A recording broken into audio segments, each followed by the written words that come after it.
Hi everyone, my name is Yiting Tseng. Today I want to take you guys on a cruise and let's reach the deep blue ocean to visit SpongeBob. No, not SpongeBob. But we're going to talk about scientific expedition in global sustainability, and I'm going to use one example from my project, which is the carbon cycle. So since most of us are living on the land, and of course at this time we're not allowed to travel so far, so we kind of might forget that Earth is mostly covered by the ocean. And to explore the deep sea area, people might regard it as exploring the inner space. And the impression of the ocean for everyone could be varied, and it could be like one of the beautiful memories from our holiday, and it's also home to many beautiful animals, creatures, organisms, like for instance dolphins and SpongeBob. And we have to always address back that this offshore is also one of the biggest reservoir of where the resource we're bearing. The resource here I would like to we're gonna talk about is the gas, which is the hydrocarbon, and how these gas plays the role in the carbon cycle. So, gas, where does it come from? That is normally occurring at the boundary of the continental margin, and where the compression and deformation process giving the pathway for these deep source fluid to migrate to the shallow and into the seawater or into the atmosphere. So to study how this factor in fact and how it looks like offshore, that we have to go on a cruise. And sometimes the cruise might take us to a very remote area, to some far away castles or far away island. For instance, this is one of the views from the subantarctic ocean. And to having the impression of how this offshore, the seafloor looks like, first of all, we are going to use the echo sounder, since in the deep sea area, which is where the light cannot reach, then using the sound and the signal from the sound and the data we collected will be especially crucial. And in this picture you will see is like the bubble streams coming out from the seafloor, and which is also recorded by the echo sounder profile, and we compile all the information into a bigger view, and we can have a topography, we can have a map, the bathymetry of our seabed. And this already giving us the impression that all these ridges, the series of ridges and the canyon is also very strongly connected to what is happening on the land, or is only happening offshore.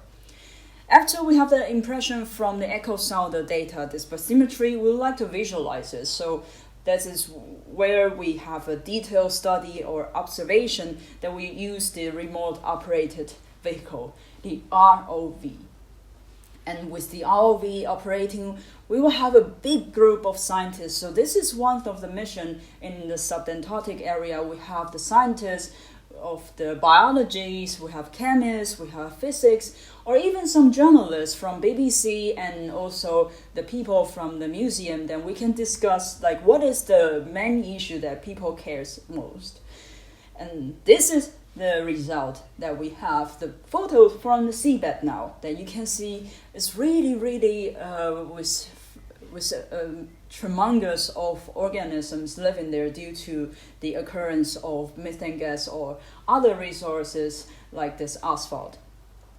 So there are some very special things that I would like to address, which is gas hydrate.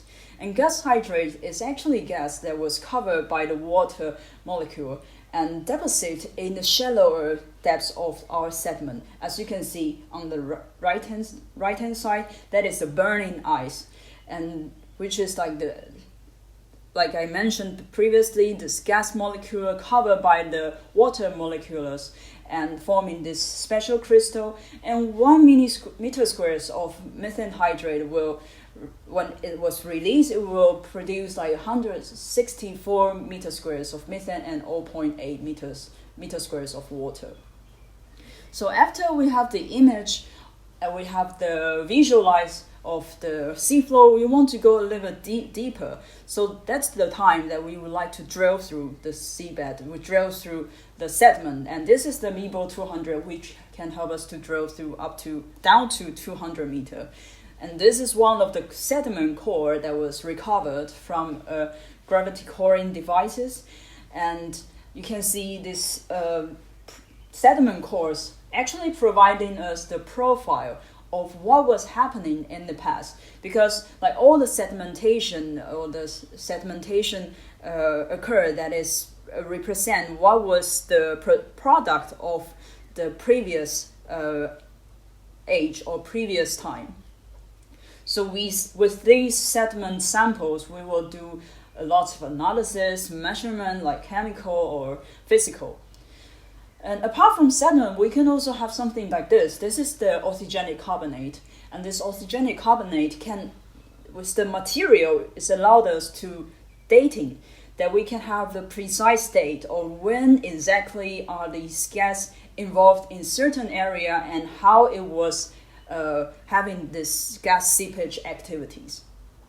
So after all of the information we collected, we would like to have a bigger pictures of how I mentioned at the very beginning how the carbon cycle was involved in our marine environment. So it migrated to the shallow depths, it's coming out with all the sediments or without sediment, with only gas, and if the gas hydrate does also exist in a certain study area.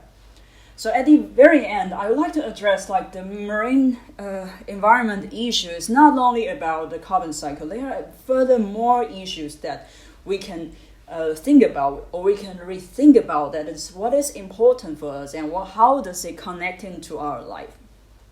So at the very end, I would like to thank to all of the participants, the co-workers, crews, chief scientists, and all the scientists, because the marine expedition was never a one main mission. They cannot be done by one person. It's always need lots of collaboration and help, like from the international groups or from all the different backgrounds.